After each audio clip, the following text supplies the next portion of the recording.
The Talk of the Town. I'm Robyn Zimmerman. I'm so honored to introduce you all to a very special guest. His name's Aurin Squire. He is a playwright, and his play, Mitchelville, will be debuting world premiere right here on Hilton Head with Lean Ensemble on March the 16th, which is the preview, and then officially on the 17th, all the way through March 26th. So Aurin, welcome to our program.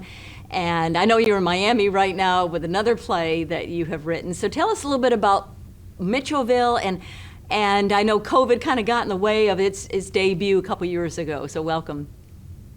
Well, thank you for having me. Mitchelville started maybe 4 or 5 years ago when I got an email asking if I was interested in a historical drama about the first town of Black freedmen in America, Mitchelville, on Hilton Head. I said, absolutely. And that summer of 2018, I believe, is when I went out and began talking to Playwright. And then the following year, in 2019, I was in Mitchelville. I was in Hilton Head interviewing different people, getting a sense of the culture, the music, the language, and the flavors of the area while reading up and doing some research. And then I wrote a draft of it for a 2020 world premiere that, of course, got canceled because of COVID. And we did an online reading, and we've continued to workshop it throughout COVID. And so it's great to finally see it up as we're heading into these rehearsals. Now, Aurin, did you know much about the Gullah Geechee culture before you started working on this project? I knew a little bit because my mom and my grandmother, my mom's side, is from South Carolina, and my grandmother is Gullah. Okay. And so we would do certain things in our childhood, and we would have certain rituals that I just thought was Southern Black. And it was actually related to Gullah culture. So my grandmother's from the islands, but then she moved inland and lived in the hills of South Carolina. I'm blanking on the name right now, small town where my mom was born, and then they both moved down to Miami. Okay. So that was a connection that I knew about. And then when I was in South Carolina in 2019, I started talking to my mom again, and she just said, "Oh yeah, we would do that," or like she would just confirm, "Yeah, that's this and this is that," and I was like, "Oh, okay, well." So good to know. So what can we expect with the play? Is it historical, fiction? So tell us a little bit about the plot. Oh, it's a historical fiction. It's a rites of passage story about learning and growing from history. The story begins with the northerner Emery, who comes down to Hilton Head to help out an uncle who's having problems keeping his house.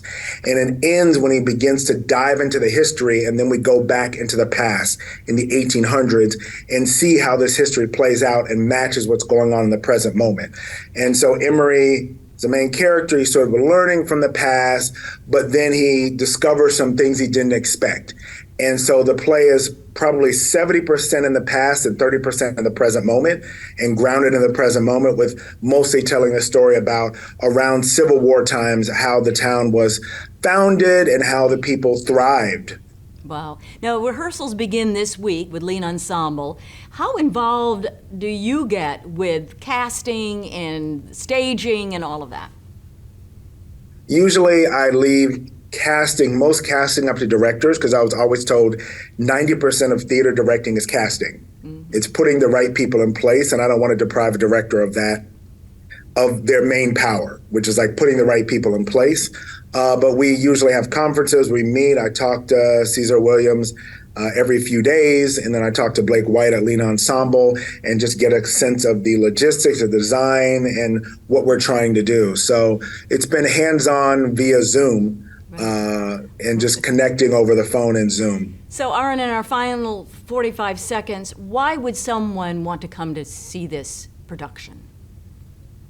If you're curious about history, you're curious about the connection to the present moment and how it connects to the past and how the past influences us. If you're Black or white, if you're from the South or from South Carolina, and all these themes are swirling around in your head, and you have roots in a place that you haven't explored or you haven't been back in a while, then I think Mitchelville speaks to you. And it's part of, I guess, this revival of understanding history. I think as Americans in general, white or Black, we're not that careful when it comes to our history. We sort of move on, where America's all about the future, the future, the future. But really, the more you know about your past, the more you will be aware and be directed towards your future. And I think we're now rediscovering that, and this generation is sort of rediscovering how important the past is and how important that plays into our present, and then guiding us towards the future. So I think all of those reasons and more are the reason to go see Mitchelville. Thank you so much, Aurin Squire, who is the playwright. So excited the play will finally be on stage here in Hilton Head, Lean Ensemble, beginning on March 16th preview and March 17th for the major opening. Thank you and congratulations, sir. Thank you so much.